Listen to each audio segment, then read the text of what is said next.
बीते बृहस्पतिवार को अधिवक्ताओं और लेखपालों के बीच में झड़प हुई, जिसके बाद मामला तूल पकड़ता गया। जिसके बाद अधिवक्ताओं ने भी कल कोतवाली में प्रदर्शन किया, जिसके बाद लेखपाल संघ भी उसी दिन से यहां पर धरने पर बैठा है। ये एसडीएम आवास है, जहां पर तमाम लेखपाल जो है वो धरने पर बैठे हैं। ये लेखपाल संघ है वो लगातार प्रदर्शन कर रहा है और लगातार ये अपनी मांगों को लेकर प्रदर्शन कर रहा है। पूरा प्रकरण क्या है, किन मांगों को लेकर यहाँ पर बैठे हैं और क्या पूरा मामला था। सर, जिस प्रकार से देखा जाए अधिवक्ताओं और लेखपालों के बीच में झड़प हुई, तो क्या था पूरा मामला? जी धन्यवाद। मैं जिला मंत्री उत्तर प्रदेश लेखपाल संघ शाखा जनपद लखनऊ।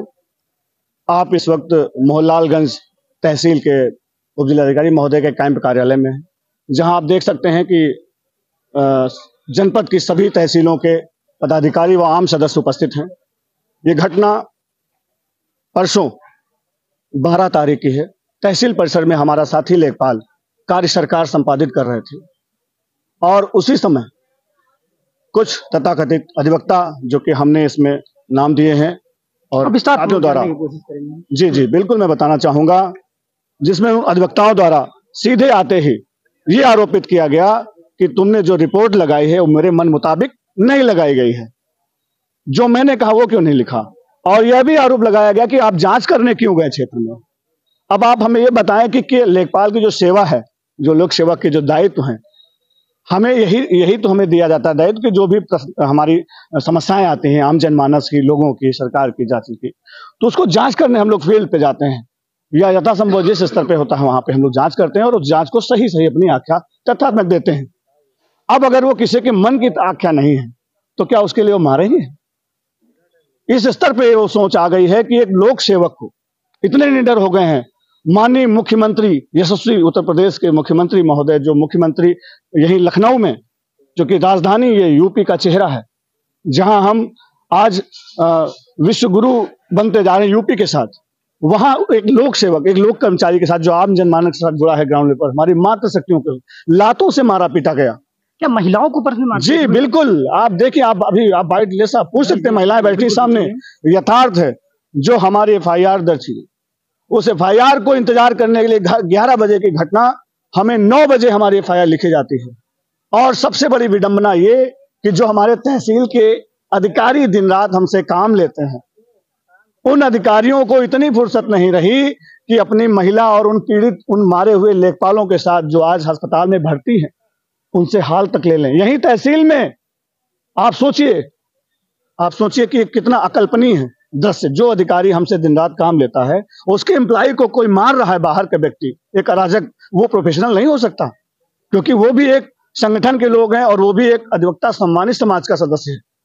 हमें इस बात का गर्व है कि कुछ ऐसे अधिवक्ता हैं जो बहुत अच्छे हैं, बात समझते हैं, लेकिन उन अधिवक्ताओं को भी चिन्हित करना होगा। इसमें बार एसोसिएशन को भी सहयोग करना होगा, इसमें प्रशासन को भी लगना पड़ेगा। तो विभिन्न मांगों के साथ हम लोग यहाँ उपस्थित हैं कि ऐसे लोगों को चिन्हित करें। हमारी दर्ज FIR में जो भी दोषी हैं, उनको जब तक गिरफ्तार नहीं कर लिया जाता, हमें समुचित सुरक्षा नहीं दे दी जाती। और ऐसे लोग जिन्होंने ये घटना कारित की है, उनका बार एसोसिएशन आप उत्तर प्रदेश से उनका क्या लाइसेंस, उनका जब तक निरस्त नहीं कर दिया जाता, तब तक ये आंदोलन वापस होने वाला नहीं। अधिवक्ताओं के द्वारा एक आरोप लगाया गया कि 35,000 रुपए की जो है मांग की गई थी, ऐसा कुछ? बिल्कुल निराधार है, असत्य है, क्योंकि उक्त लेखपाल बिल्कुल निहायत ही शरीफ है। कतई इस बात को माना नहीं जा सकता, क्योंकि अब ये धारणा बन गई आम जनमानस में कि कुछ ना मिले तो आरोप लगा दो। तो बिल्कुल उसकी कोई सत्यता नहीं है, 1% नहीं है। डाक से उनको फाइल मिली थी, उसका जांच करके उन्होंने रिपोर्ट अपना दिया, उस रिपोर्ट से असंतुष्ट हुए इस वजह से, तो लिहाजा यह भी निर्णय लिया गया कि कोई भी डाक अब लेखपाल पूरे जनपद में दस्ती नहीं लेगा, बाय हैंड नहीं लेगा। वो सिर्फ डाक से ही, चाहे वो न्यायालय की पत्रावली हो या कोई साधारण डाक हो, उसको डाक से ही लेकर लिखेंगे। इसका विधिवत जब तक प्रशासन, जिला प्रशासन से पत्र जारी नहीं हो जाता सभी तहसीलों में, तब तक के लिए हम लोग कोई भी कागज पे जांच नहीं करेंगे। लेखपाल संघ की क्या मांग है, आगे के क्या कार्रवाई हुई इस घटना को लेकर? चूंकि अभी जो घटना हमारे साथ हुई है, ये तो हमारे संगठन की बहुत ही क्या नाम उसको विसंगतियां हैं, जिसको लेकर हमारा संगठन समय समय मांग करता रहता है। लेकिन आज जिस मुद्दे को लेकर हम लोग बैठे हैं, मात्र इसलिए क्योंकि हम दिन रात काम करने वाले लोक सेवक हैं, चाहे जो हो योजना सरकार की जमीनी स्तर तक, उस आखिरी पायदान तक पहुंचाने का काम हम करते हैं, हम लेखपाल करते हैं।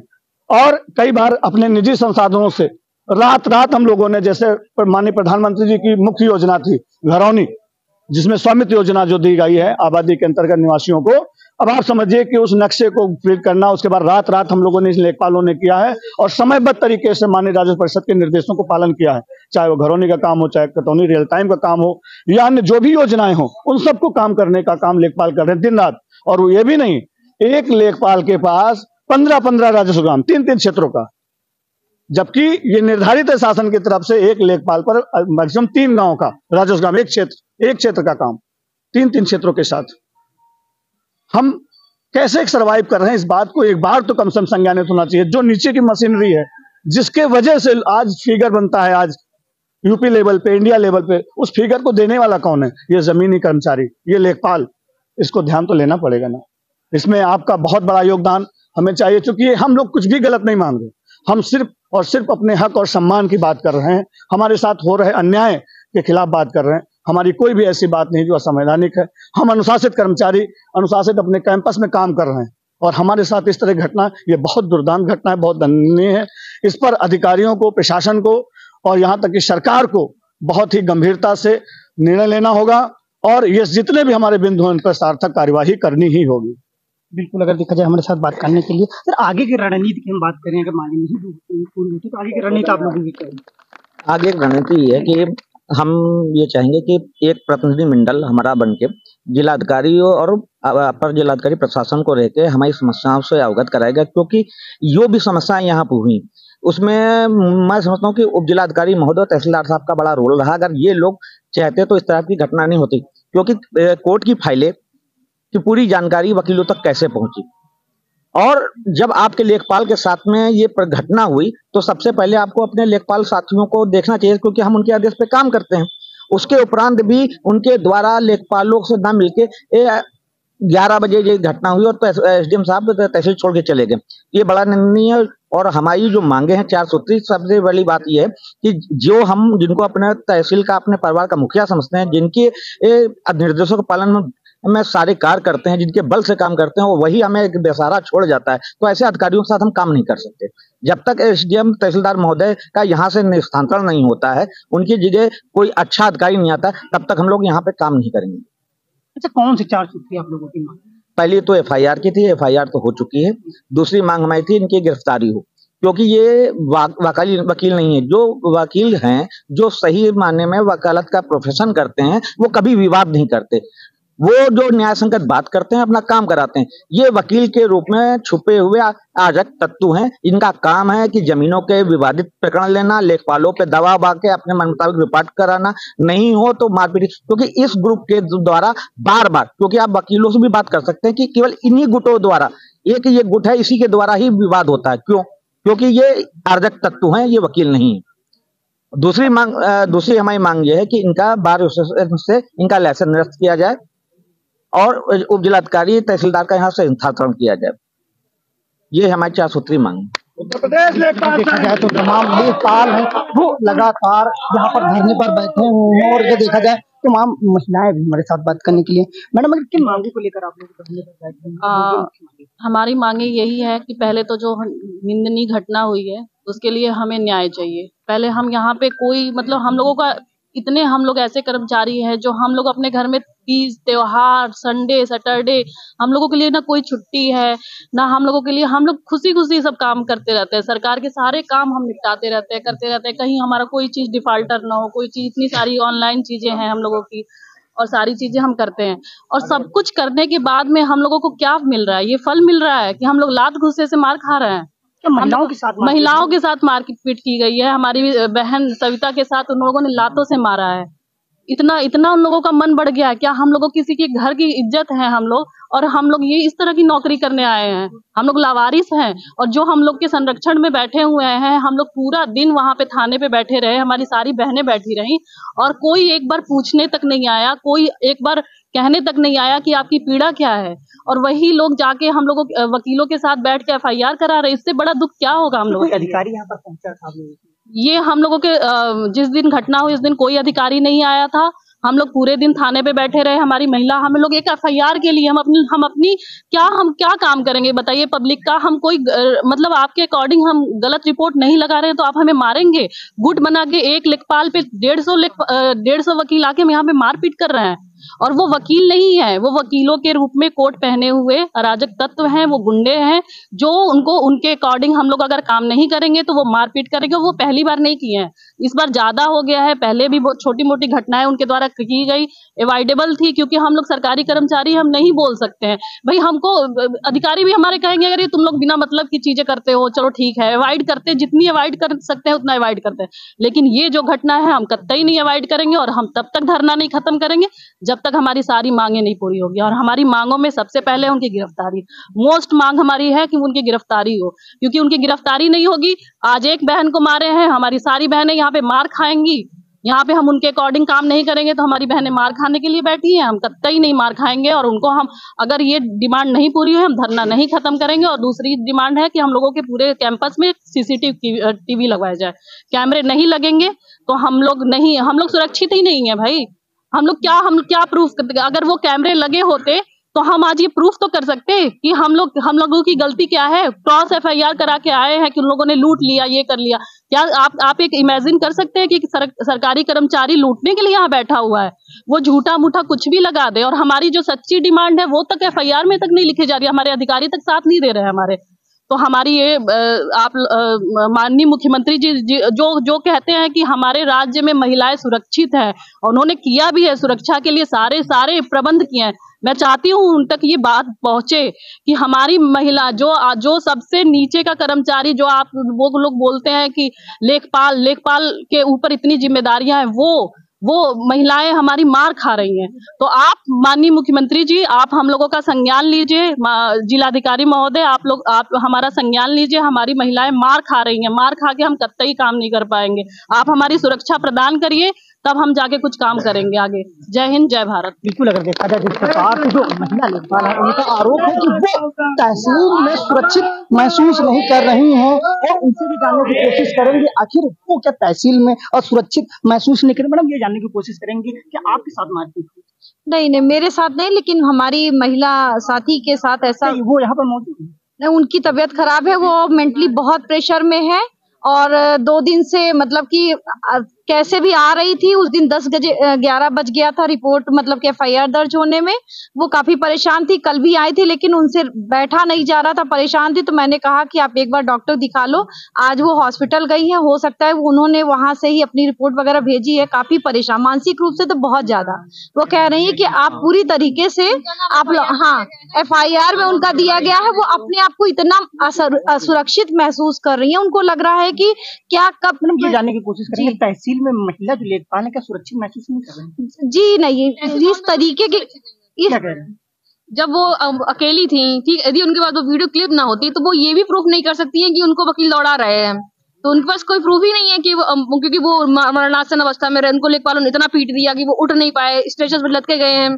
तो जो महिला थी उनके पास जो क्लिप है उसके अनुसार सरकारी वकील दौड़ रहे हैं। वो बेचारी खुद बोल रही है, उनकी आवाज आ रही है आगे मत बढ़िए। वो अपना प्रूफ दे रही है, उसके बावजूद भी उनका बात का कोई वैल्यू नहीं, जीरो है। और एफआईआर में उनके बात को लिखा जा रहा है। और जो बाकी जो मरणासन अवस्था में थे वो बढ़िया से मीडिया वाइट भी दे रहे हैं और बेहोश भी हो जा रहे हैं जाकर के। तो वही सब कुछ सारी तो नहीं की साथ में मीडिया भी साथ में। भाई हमें तो बस आप लोगों से ये रिक्वेस्ट करनी है कि हम लोग सुरक्षित रहें। एटलीस्ट ऐसे माहौल में हमें काम करने दिया जाए जहाँ हम खुद सुरक्षित रहें। जहाँ हम रोज मारे जाएंगे, पीटे जाएंगे, तो हम ऐसी जगह कहाँ सुरक्षित हैं। बस यही कहना चाहूंगी मैं। बिल्कुल, अगर देखा जाए तो महिला जो है वो उनका साफ तौर पर आरोप है कि वो जो तहसील में काम करती है लेकिन सुरक्षित महसूस नहीं करती। हमारे साथ बात करने के लिए तमाम महिलाएं भी इनसे बात करेंगे, सवाल वही रहेगा। मैडम, जिस प्रकार से देखा जाए तहसील में मारपीट की घटनाएं सामने आती है, क्या आप लोग यहाँ पर सुरक्षित महसूस नहीं कर रहे और आप लोगों की मांगे क्या होने वाली है? जो घटना हुई है उसको लेकर के हम सभी में बहुत भय व्याप्त है इस समय, और हम सभी चाहेंगे कि जो हमारी मांगे हैं उनको पूरी की जाए। और मैं उस दिन नहीं आई थी, मुझे जब इस घटना का पता चला तो उनके वीडियो के माध्यम से ही उनकी जो आवाज़ मतलब जो चीख रही थी और जो कह रही थी मेरे आगे मत आइए, तो ये बहुत ही निंदनीय घटना है। मैं बस यही कहना चाहूँगी कि माननीय मुख्यमंत्री जी से और हमारे जो मुखिया हैं, हमारे जिलाधिकारी महोदय जी से, कि हम सभी महिलाओं को सुरक्षा प्रदान किया जाए। एक तरफ जैसे बेटी पढ़ाओ बेटी बचाओ की योजना चलाई जा रही है, उसी तरह से हम सभी महिलाओं को सुरक्षा प्रदान किया जाए, जिससे हम बिना किसी भय के हम यहाँ काम कर सकें। बस यही। जय संघ, जय भारत। बिल्कुल अगर देखा जाए मैम, क्या आप लोग सुरक्षित यहाँ पर महसूस नहीं करते? नहीं, हम लोग इस तरह के माहौल में बिल्कुल सुरक्षित नहीं है और हम लोग माननीय मुख्यमंत्री जी से यही निवेदन करते हैं कि हमारे लिए सुरक्षा प्रदान की जाए। अच्छा, जिस दिन ये पूरा प्रकरण हुआ था क्या मौजूद थी वहाँ पर? मैं इस तहसील से नहीं हूँ, सदर तहसील से हूँ और मैं यहाँ नहीं थी उस अच्छा, दिन। उस दिन कौन यहाँ पर मौजूद था जब पूरा प्रकरण हुआ था? कोई था यहाँ पर? कोई भी नहीं था। सामने ही वो लोग वापस जा रहे हैं। बिल्कुल अगर देखा जाए तो जब ये पूरा प्रकरण हुआ था, जो महिला लेखपाल है वो मौजूद नहीं थी हमारे साथ बात करने के लिए। हमारे साथ जो वो यहाँ पर मौजूद थी, मैडम क्या उस समय आप मौजूद थी? पूरा प्रकरण क्या हुआ था? मैं उस दिन उस प्रकरण के समय मौजूद नहीं थी। मैं यहीं तहसील में कार्यरत हूँ और आर के में ऑफिस में हूँ। तो आर के ऑफिस में भी वकील आके हम लेखपालों के साथ तो मिसबिहेव करते हैं। किसी कानून को साहब का कॉलर पकड़ के खींच देना, गाली दे देना, इससे पहले भी कभी कुछ ऐसा हुआ था? कोई प्रकरण हुआ था? माइनर घटनाएं होती रहती हैं। हर 15-20 दिन पे एक माइनर घटना होती रहती है, लेकिन इग्नोर उसको करा जाता है। लेकिन अब तो बर्दाश्त के बाहर हो रहा है हम लोगों की। अब हम लोग अपने कार्य क्षेत्र में भी सुरक्षित नहीं है। हम और क्षेत्र में भी ऐसी कुछ घटनाएं होती हैं। एक हम ग्रुप पे डाला जाता है कि हाँ हमारे साथ ऐसा, कि पुलिस को फोन किया जाता, पुलिस द्वारा फोन नहीं उठाया गया था। अधिकारियों को फोन किया, उन्होंने भी फोन नहीं उठाया। क्षेत्र में थी, फिर क्षेत्र मैंने 1 साल क्षेत्र किया, लेकिन जब देखा कि यहाँ मेरे लिए कोई खड़ा ही नहीं हो रहा, ना अधिकारी रूप से ना पुलिस के साथ है, कभी कल को मेरे साथ कोई घटना हो जाए तो मुझे मजबूरी बस ऑफिस में अटैच होना पड़ा। घरौनी कार्य में करते वक्त मेरे साथ हुआ था ऑफिस में। क्षेत्र में जब गए थे, मैं अकेले कार्य कर रही थी और जिसकी वजह से गांव वालों और कई लोगों का दबाव आया था मेरे ऊपर भी। और आए दिन आर के ऑफिस में भी वकीलों द्वारा या अन्य अधिवक्ताओं द्वारा, जो अधिवक्ता नहीं है, केवल अधिवक्ता के चोंगे में है, तो उनके द्वारा भी कई तरह के मतलब मिस बिहेव करना, आपत्तिजनक शब्द बोलना, महिला का लिहाज नहीं करना कि कोई महिला बैठी तो उसके सामने बैड वर्ड ना यूज करें, इस तरह का कुछ नहीं है। ये देश में महिला सुरक्षित नहीं है? नहीं, जिस तरह से हुआ हमारी बहन के साथ, हमारे साथ भी हो सकता है। और इस तरह के माहौल को देख के तो सुरक्षित नहीं है, ऐसा महसूस। मैं मुख्यमंत्री जी से आग्रह करूंगी कि उन्होंने बहुत काम किया है महिलाओं के लिए, बहुत सुरक्षा प्रदान के लिए बहुत सारा काम किया है। और ये विकासा वर्सेस स्टेट जो राजस्थान का वो भी है केस है, उसमें भी यही बताया गया कि कार्य क्षेत्र में महिलाएं सुरक्षित होनी चाहिए। तो उसके लिए हम प्रार्थना करते हैं, जब आपने इतना सुरक्षा दिया तो हम लोगों को भी, एक महिलाओं को भी समझे कि महिलाएं हैं हम लोग, फिर लेखपाल भी हैं और हम लोग को हर तरह की फील्ड में, तो हम लोग को उस तरह की सुरक्षा दी जाए तभी हम लोग नौकरी कर सकते हैं। बिल्कुल अगर देखा जाए तो महिलाएं जो है उनका साफ तौर पर यही कहना है कि वो काम करते हुए सुरक्षित महसूस नहीं करती हूँ। लगातार ऐसी घटनाएं, मारपीट की, उनसे भी मिसबिहेवियर किया जाता है। हमारे साथ बात करने के लिए कुछ लोग और मौजूद हैं, इनसे बात करते हैं कि आखिर सर बताइए किन मांगों को लेकर ये चल रहा है? बिल्कुल लगातार देखा जाए तो लोग भी बोलना नहीं पसंद करते हैं। लगातार हम यहाँ पर पहुंचे थे, तमाम पूरा प्रकरण क्या था, इस पूरे प्रकरण को भी जानने की कोशिश कर रहे हैं। लेकिन महिलाओं का जिस प्रकार से ये आरोप है कि वो तहसील में सुरक्षित महसूस नहीं कर रही हैं। सहयोगी जयसराम तिवारी के साथ अमित सिंह, इंडिया वर्सेस 18, लखनऊ।